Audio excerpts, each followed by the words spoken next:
Hi, I'm Cookie Stoner, and welcome to Cookie Stoner Presents, and I am still with Janice Johnson, Division Chief. I told you I love to say that.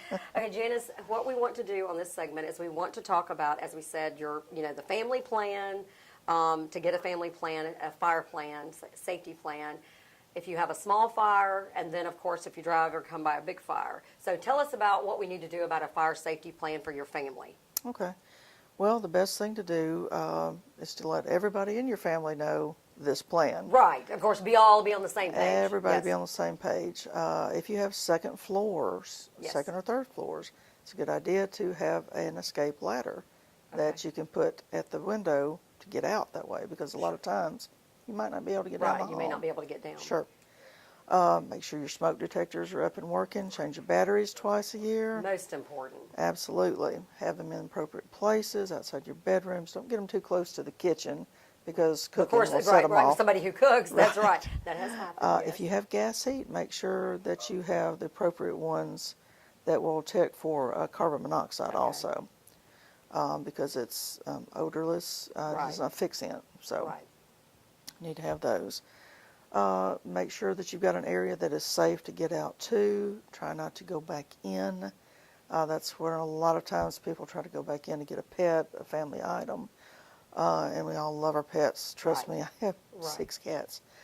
And but a lot of times people die trying to go back in.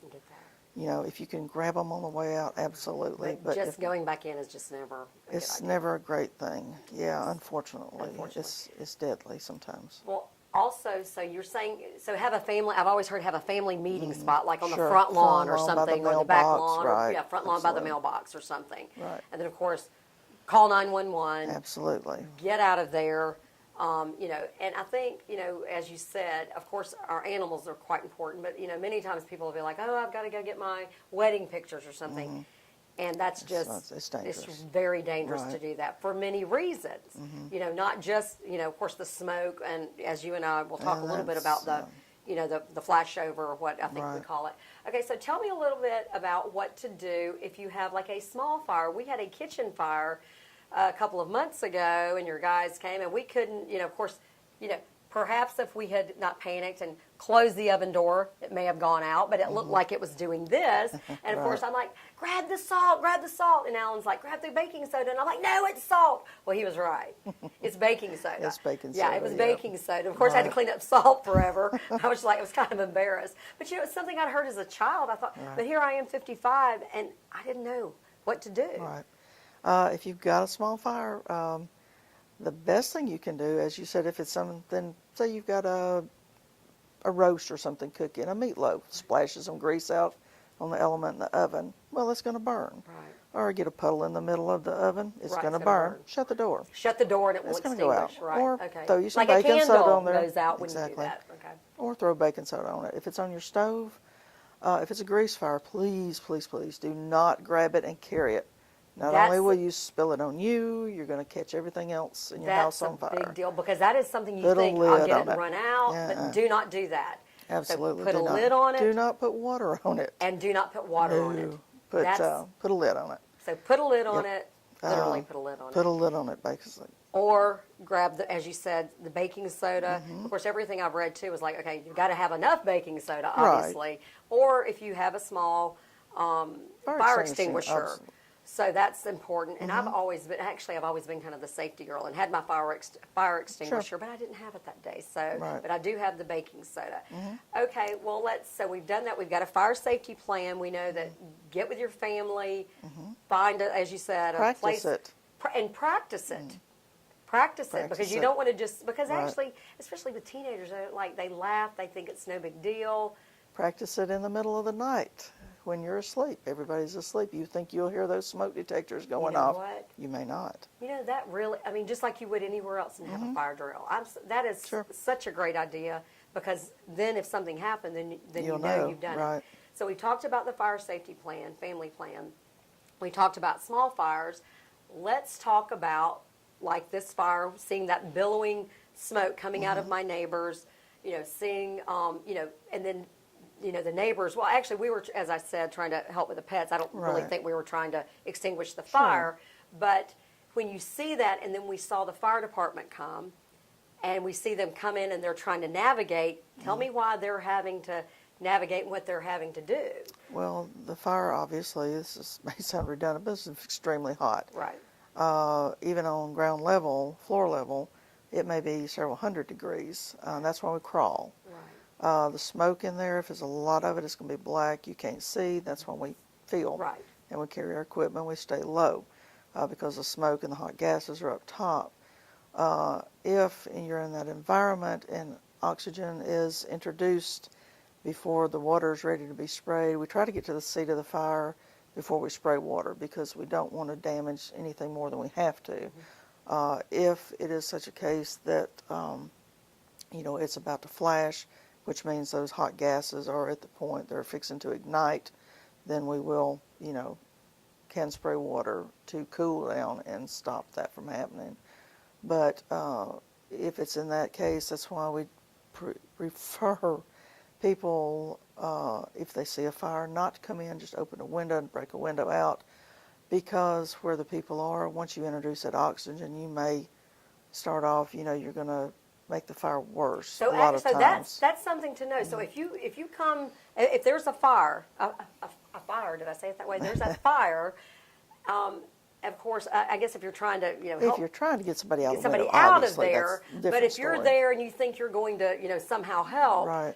it really doesn't, because that could actually make the Get fire worse. very good. Exactly. So if you know that everyone's out and you've done, so as you said, get out of the way. Don't Please try to wait be for a the fire hero. department, Wait to right. the fire department, because as We I have said, the equipment, we have the gear and everything to protect. right. So and even watching them, they were being methodical about navigating, when they needed to go in and when they needed to, just watching them. And we also And they're not making panicked. sure They don't run right. around acting crazy panic. That was something that was very interesting. Right. You You panic, you get hurt. sure. So you don't want to do that. One thing we always do when we go into a structure too is do a search for people, Right. occupants, and as I said, we were talking about pets earlier. We also try to find pets. If a homeowner says, "Hey, my pet was in this room," we will try to find You will your try to pet. find the pet. Absolutely. And I know that's what they did. They Absolutely. did, because we were the ones who told them. And but so that is something to another thing that I was thinking is just watching them very methodically go around and thinking about and watching what they were all doing and how they were doing this working together as a Right. team. Right. It wasn't, as absolutely. you said, just a bunch of crazy running around doing. No. So which was very impressive, thank you. and watching them do that. Got a So very good group of folks. very good group of folks. And they said this fire, I think, was around, I think the inspector said he thought it reached maybe 1,100 degrees. probably. So that's, and when we see the footage, That's why we don't stand up in fires. exactly. And they said that probably, if it had just been a few more minutes, it probably would have been the flashover. Right. As I said, we were talking a little bit earlier that if a room is burning and is filling up, but it has no way to get oxygen to it, it will eventually smother itself out. But if it's in that stage that it's just about to smother out and you kick a door in, break a window, you're going to throw that oxygen in there and it's all going to go. Well, that must be why, like this one did stay in the, it stayed in the kitchen, but of course the heat. Sure. I mean, it was just amazing what melted all around. Oh, it. absolutely. And of course through the entire house, just well, there were things Yeah, melted just from the exactly, heat. yeah. Like some blinds were melted in the back, and then Yeah. of course just the smoke. I mean, I could not believe how much damage, as I said, a dishwasher could do. And that's, as I said, this is why we wanted to come and talk to you about fire safety, because, fire is probably one of my biggest fears. Right. And seeing it firsthand and just seeing the what it's done to my, poor neighbors and just how upsetting it's been, I Sure. felt having this outlet that we wanted to make others Right. aware. And as I said, I shared it on Facebook, and people were just shocked Right. that, people said, I've heard of hair dryers, I've heard, Sure. I've heard of even your clothes dryer. But, Oh, yeah, very common. Lint. very common, the lint. So But you got hot elements in there, those coils of heat up. that's that right. So lint. anything, and we've heard recently one of these new washing machines that has the elements, Electrons. Okay. electronics. started a fire. So the lesson I think here is, and you tell me Unplug. is when you leave, everything Unplug. turned off, unplug what you can, have a fire safety plan, and just be very smart. And the most important thing, do not take fire for granted. Absolutely. Call the fire department. Call Call the 911. fire department, call 911. Thank you so much for your time. Thank you. We've come to visit you on a Friday afternoon, and you guys have just been, we met the chief Grandy. I asked him, right, Grandy, right? correct. He opened the door for us, and I asked him, he was not just committee, he was the chief. That's right. So let us in this afternoon, and we do appreciate you. Well, thank and your you. guys have been so nice and so kind, and we do hope this segment is something that helps others and that makes you guys proud too. Thank you so much, Absolutely. Janice. Thank you, Cookie. I Appreciate it.